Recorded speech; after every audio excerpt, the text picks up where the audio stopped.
ABP Ganga, खबर आपकी, जुबान आपकी। वही बजट में सरकार ने किसानों को बड़ी सौगात दी है और ये बताने की कोशिश की कि उसके लिए किसान सर्वोपरि है और 2022 तक किसानों की आय दोगुनी करने के लक्ष्य पर वो अब भी कायम है। किसानों को सरकार ने बजट के जरिए एक बड़ा संदेश देने की कोशिश की और ये कोशिश ऐसे वक्त में की गई है जब किसान पिछले 2 महीने से कृषि कानून के विरोध में आंदोलन कर रहे हैं। सरकार और किसानों के बीच 9 दौर की बातचीत हो चुकी है, लेकिन बात बनने की जगह हर बार बिगड़ती नजर आई। ऐसे में बड़ा सवाल है कि सरकार की इस सौगात से क्या बात बनेगी। ये रिपोर्ट देखिए। The sankalp of nation first, doubling farmers' income. देश का अन्नदाता पिछले 68 दिनों से सड़कों पर है। आज सबकी नजर इस बात पर टिकी हुई थी कि जब बजट पेश होगा तो किसानों को क्या मिलेगा, लेकिन सरकार ने बजट में किसानों को एक नहीं कई सौगात देकर ये साबित करने की कोशिश की है कि किसान उसके लिए सर्वोपरि है। वित्त मंत्री निर्मला सीतारमण ने किसानों को सबसे बड़ी सौगात कृषि ऋण में बढ़ोतरी करके दी है। सरकार ने किसानों को मिलने वाले ऋण को बढ़ाकर 16.5 लाख करोड़ रुपए कर दिया है, जबकि पिछली बार ये 15 लाख करोड़ का था। In case of wheat, the total amount paid to farmers in 2013-14 was 33,874 crores. In 2019-20, it was 62,802 crores. And even better, Honorable Speaker, in 2020-2021, this amount paid to farmers was 75,060 crores.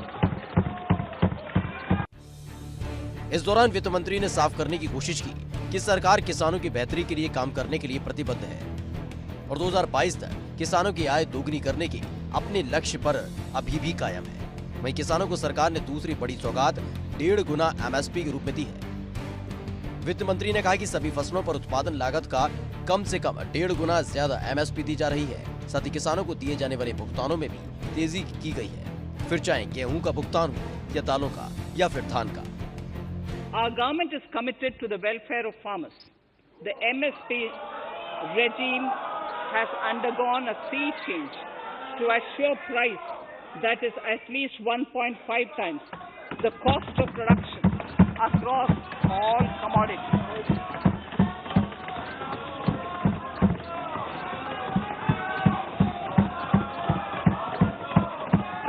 The procurement has also continued to increase at a steady pace.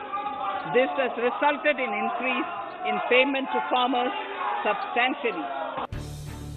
आपको बता दें कि किसान और सरकार के बीच लड़ाई का एक मुद्दा एमएसपी का भी है और अब एमएसपी पर कानून बनाने और कृषि कानूनों को रद्द करने की मांग कर रहे किसानों को सरकार ने बजट के जरिए एक बड़ा संदेश देने की कोशिश की है। किसानों को खेती के क्षेत्र में निवेश वो कर सकें, इसके लिए 16.5 लाख करोड़ रुपए की व्यवस्था केसीसी के माध्यम से की गई है, जिसके माध्यम से वो उन्नत और तकनीकी खेती कर सकें, उसकी व्यवस्था हुई है। साथ साथ में कस्टम ड्यूटी को घटा करके खेती पर आधारित चीज़ों को, जिसकी वजह से एक्सपोर्ट को बढ़ाया जा सके और वैल्यू एडिशन हो सके, जिससे किसान को बेहतर कीमत मिल सके और उसकी आमदनी दोगुना होने की दिशा में अग्रसर हो, उस दृष्टि से व्यवस्था की गई है। लेकिन किसान इसे किस रूप में देखता है, ये बड़ा सवाल है, क्योंकि किसान अभी भी आंदोलन कर रहे हैं और आंदोलन करते हुए उन्हें 2 महीने से ज्यादा का वक्त हो चुका है। बजट में चाहा कि भाई कृषि का तो अलग से बजट हो, जो कर्जा कुर्जा है सारे कर्जे को माफ कर दे सरकार। ये है कुछ ना कुछ तो करे ना। किसान की इतनी बुरी हालात है तो किसानों का क्या हुआ होगा। बिजली है भाई, पूरे किसानों को बिजली आप फ्री दे दो, उसका एक पैकेज बना दो। एग्रीकल्चर मनरेगा की घोषणा हो जाए, उसका अलग से पैकेज हो जाए। जो खेत में किसान काम करता है उसकी मजदूरी के पैसे उसके उसमें चले जाए, जैसे 6,000 रुपये हैं, ये बढ़े। किसान आज भी तीनों कानूनों को रद्द करने की मांग कर रहे हैं और आंदोलन को तेज करने के लिए लगातार महापंचायत कर रहे हैं। जब सोमवार को बजट पेश हो रहा था, तब किसान बिजनौर में महापंचायत कर अपने आंदोलन को और मजबूत करने की कोशिश कर रहे थे। 26 जनवरी की घटना के बाद सरकार और किसान के बीच एक दरार भी पड़ी है।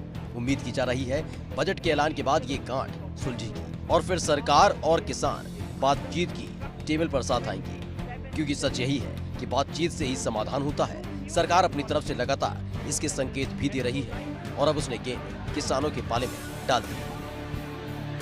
Bureau report, ABP Ganga.